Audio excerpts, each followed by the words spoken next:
Hello and welcome back to the channel. Today I'm playing Blindfold chess, where all of the pieces are invisible. My goal is to win 5 games. Let's get started with game number 1. So you guys have told me in the past that you are interested in the little bits of lore that I sometimes drop. Oh, we get a free pawn right away. So I figured I'd talk a little bit about why I decided to learn how to play blindfold chess. And just to be clear, I say decided to learn how to play blindfold chess. If I played somebody my level, I'm not 100% sure that I would be able to finish the game, but I have some experience in playing blindfold chess. And the reason that I put myself through the rings of actually learning how to play blindfold chess is because I thought it would make me a better player. And to be fair, it did kind of, but not really in the way that I expected. Ooh, free queen. Thank you so much. But we do have a weird position, which is kind of hard to remember. It did make me a better player because blindfold chess forces you to think about the position in terms of patterns. So kind of a loose example because this isn't a great example position, but here I have a weak pawn because it's all by itself and there's an attacking piece on that pawn. So I can move my knight back and defend it. And that's kind of a weak pattern because it only captures 3 pieces. But when you have big pawn structures or like open files with a bunch of pieces, stuff like that, it becomes a little more apparent why that's actually useful. So blindfold chess really made me a better player by forcing me to think about patterns. Here's a slightly better example. We have an attacking knight hitting a pawn. We have a defending knight defending the pawn. And then we have a knight trying to remove the guard. And to be totally honest, I almost moved knight to d2 to defend it, but I just realized I can just take the knight as well. So as you can see, not the best blindfold player in the world, but I've been around a little bit. But originally, you know how you see grandmasters? Hikaru's like the perfect example. Oh, nice, we get the resignation. Hikaru's the perfect example of grandmasters like staring at the ceiling or like looking across the playing hall, but they're thinking about the board. I thought that that's what I would be doing, but truth is, looking at the board is just so much easier that there's really no point unless you're actually trying to recall like a position from 2017 or some crazy Magnus stuff like that. Anyways, end rant. With that, we win game number 1. Let's go ahead and move on to game number 2. Oh, I just realized I totally forgot to mention, on the left-hand side of your screen, you'll see the analysis board, so you guys can follow along, which I'm sure you've already figured out. And on the right-hand side, or rather backwards, on the left-hand side, you will see what I see, and on the right-hand side, you will see the analysis board, so you guys can follow along. Okay, I don't know what's up with the free pawns, but I'm definitely taking free pawns. So thank you. But yeah, I just realized I forgot to mention that at the beginning of the video, and that's kind of critical to anybody who's never watched blindfold chess and might be a little bit confused. But they might already be gone by now. All right, we get knight to c6 hitting the bishop. We'll just drop it back to g3. h6. Okay, nothing of real interest going on. We have a knight, a pawn, another pawn. Our pawns are looking at each other because it's symmetrical, and then my bishop's on g3. So I don't know, I guess e3, just looking for nice slow development. Truth is, I could probably win most of these games with a slow burn. We get bishop to e6, honorary pawn and part of this chain. I could probably win most of these games with the slow burn of just moving my pieces around in a relatively normal way and just letting my opponent burn out. Oh, g5. Doesn't actually hit anything because my bishop is still on g3, but it is very aggressive. We'll play bishop d3. I don't think there's any concrete threats. Like g4, I just play knight to e5. I could even play knight to d2 if I'm really in my head about what that pawn is going to do. Queen to b8. Maybe my opponent thinks they just castled their queen. It's not an impossibility. I've seen it my fair share of times. We'll go ahead and castle ourselves. And we get f5. Okay, our opponent's doing a good job of making this game interesting. But I will return the favor. Let's play knight to c3. I know, no London system anymore, but our idea is knight to b5, looking for knight takes c7, and hallelujah, we win basically the entire queenside. Okay, we get h5, so we get a wall of pawns just staring at us, which is kind of scary. If we play knight to b5 right now, h4 almost traps the bishop. There's still bishop to e5, not to mention knight takes c7 is check. So we'll play knight to b5 right now. Bishop to g7 allows knight takes c7 hit with check. And with any luck, the king will move somewhere where I can give check again with the knight, drop the knight, but then win the queen on the next turn. Okay, we get king to f8, very nice. Knight to e6 check. Discovered attack on the queen on b8. King moves back over. Wait, did I take something on e6? Oh, I think I took the bishop on e6. I totally forgot about that. Okay, then we'll take the queen as well. Wait, if we've taken this bishop, then we should also be threatening the bishop on g7. So we do get that recapture. We'll take on g7 with another check, and then we can actually retreat out of all of this by taking the pawn on f5, maybe just dropping the knight back on g3. Okay, we'll take on f5. rook to e8. I don't believe that threatens anything new. So I guess we'll just let's play knight to e5 and centralize our knight. I really should just be looking for a kingside attack. Oh, rook takes e5. Sure, we'll take back. I should be looking for a kingside attack to finish this off. So maybe like e6, queen h. Oh, queen h5 isn't possible. There's a pawn there, and there's a rook defending it. Okay, there has to be a way into the king side that I'm not seeing. We get king back to e8. Okay, let's just play c4. We'll go in on the queen side instead. King to f7. We'll take on d5. We've now opened up this file.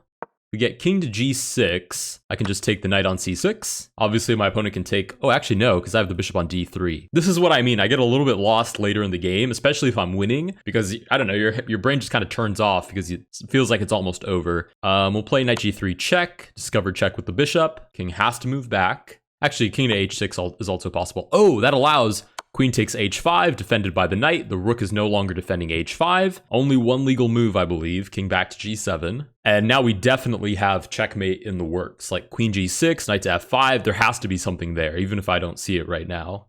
Get it? Even if I don't see it, because we're playing blindfold. Oh, yeah. Okay, with that, our opponent runs down their clock instead of just resigning. And we do win game number 2. Let's go ahead and move on to game number 3. All right, game number 3. I've just realized I haven't been playing dirty at all, and I kind of want to. Let's play d4. We'll try to be a little bit subtle about it. Let's play bishop to f4 again. We'll try to be subtle about it, but let's try to play dirty this time. Bishop to f5 and d6 is a very unique combination. King to d7. Okay, bishop d3 will offer a bishop trade, but also threaten to take the free bishop.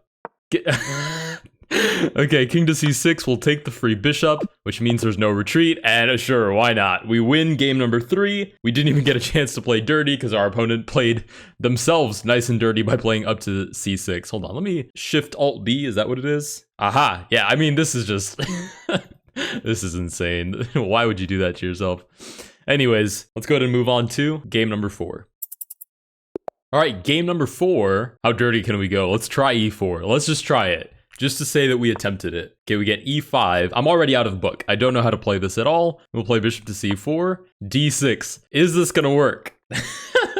Is that too dirty? Or does knight to f3 here work? Bishop e6, knight g5, lose bishop. I already don't know what's happening. Okay, let's play it the cleaner way. Knight to f3. We get, knight to c6. Is this refuted somehow that I don't know about? Let's castle first. Try to play at least a little bit principled. Knight to d4. Oh, of course it's refuted. The queen just takes. Okay, let's play d3. We can always trade. That's totally fine. In fact, we'd be threatening mate at that point. Knight takes c2. Free knight. Thank you very much. Knight to f6. I feel like there should be a way for me to get a dirty like scholar's mate here somehow. King to e7. Okay, definitely invites it. Let's play check. King takes back. Oh yeah, we're in the right spot now. Let's play... How can I do this as subtly as possible? Queen c1, looking for queen to g5. Maybe? No, why would you resign? Oh. Okay, with that, we do win game number 4. Hold on, let me make sure that I even am complaining about something that exists. Oh, I definitely was. The only defensive move there really was h6. I guess g6 is also possible, but then check and you lose the queen. Wow. Mate in one move and our opponent resigns just before. Anyways, with that, we win game number 4. Let's go ahead and move on to game number 5.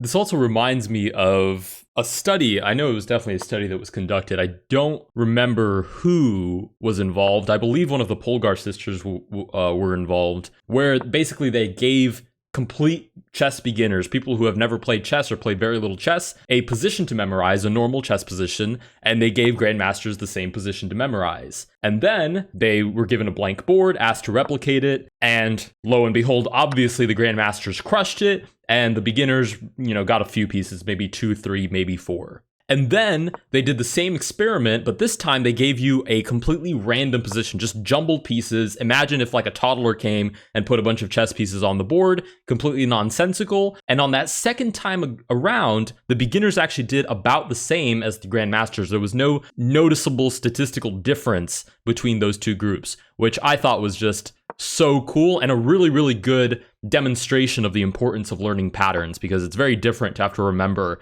bishop here, knight here, pawn here, bishop here, than it is to think, there's a knight pinned by a bishop to a king. I mean, those are two completely different modes of thinking, and one is significantly easier than the other. We get short castle. This opponent is actually playing very, very well. I probably shouldn't have chosen this game to talk about that particular study, but I did think it was super worth mentioning. It's one of those things that it's just fun to think about. We get pawn to h3. Do I trade now, or do I drop the bishop back? Not like that, legally. Nice. Let's drop the bishop back to h5. I'd rather keep the pin on. I'd imagine more pressure is generally better, especially if you can't see most of the pieces. G4, okay, bishop G6. I'm definitely looking now for like H5 and see if I can get a kingside attack going. Knight to D4 puts pressure on C6. I can't actually take. I guess the queen would just take back. This knight is pinned, so no problem there for my opponent. Let's play knight to E7, defend the attacked knight. And what I really need to do is just castle out of the way and not have this pin, pinning me anymore. I need to get it off my back. Okay, we get knight takes. Let's take back with the pawn to hit the bishop. Keeps the tempo on our turn. Our opponent has to move the bishop somewhere, and then we get the chance to castle. Okay, bishop d3 offers a bishop trade. If my opponent were to take, I take back. There's an open file, and that's too interesting for me to castle right away. Although I know I get in trouble when I don't castle, let's play queen to d7, and at least give our opponent the opportunity to take so we can take back. Okay, our opponent takes, we take back. We are now officially threatening h3.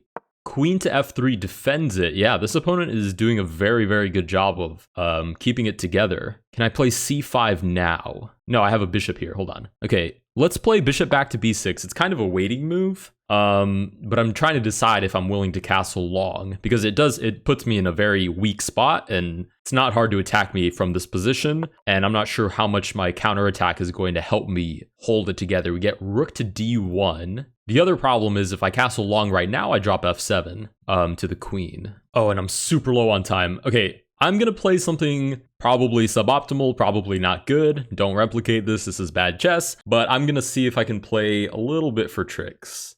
Because concretely, my opponent has to very carefully structure an attack, considering I don't have super obvious weaknesses in my position. I mean, I'm sure if you're looking at the board, it's a little bit easier to see how one might break through. But for now, I at least have it somewhat together. Ooh, bishop g5 hits this knight, but I don't think that's a huge issue. Let's play queen to b7, like pretend hitting the pawn on b2. Okay, rook to b1, defends it. Let's castle long, and I know that's a bad move. It drops this pawn. The queen can come in and even hit the knight in coordination with the bishop, but I've noticed my opponent's time is running down very low on every single move, so I guess I'm just going to hold the fort together with these last couple of moves. Yeah, my opponent crazy running down the time at the moment. And honestly, my idea was like rook here and then like queen b6, maybe sack the rook, some crazy queen takes f2 ideas. I don't know if any of that even works. Okay, we get pawn to b4, which looks a little bit desperate. Considering this isn't plausible, we just recapture. So let's play rook to h7, looking to double the rooks. King to h2, sure, let's double. Rook to h1 does defend it. It's interesting. We're playing 3-2. Let's play queen b6, I guess. Oh, that drops the knight. Ooh, and my opponent sees it as well. Holy smokes. Wow, that was very short turnover. I don't know if this is worth it. Let's try this. And we do win the game by forfeit on time. So with that, we win game number 5, but let's actually look at what was happening. I'm pretty sure I have a very clear idea of what was happening, and I'm not going to like what I'm about to see, but let's take a look-see anyways. Yeah, that is abominable. Holy smokes. So what actually happened there? Let's run it all the way back. c6, sure, normal Caro-Kann. Where the bishop comes out, we get that trade. And right around here, so far, so good. In fact, we're ahead on development. We have this pretty promising semi-open file, and then we meet this issue. The queen is targeting f7, holding down the king, making it a little bit uncomfortable to castle long. Truth be told, I didn't have to play bishop b6 here. I probably could have castled anyways. If the queen takes, I just pick up h3, I double the rooks, and there are some horrible checkmating ideas. So bishop b6, completely unnecessary, and I played all these wasteful moves and really just allowed my opponent to get comfortable. Finally, we double the rooks, we hang the knight, and this crazy king move allows us to forfeit our opponent to win the last game. If you guys did enjoy this video, please consider liking and subscribing. Let me know down below what you guys think of Blindfold Chess. or if there are any other variants that I should play, and I will see you guys in the next one.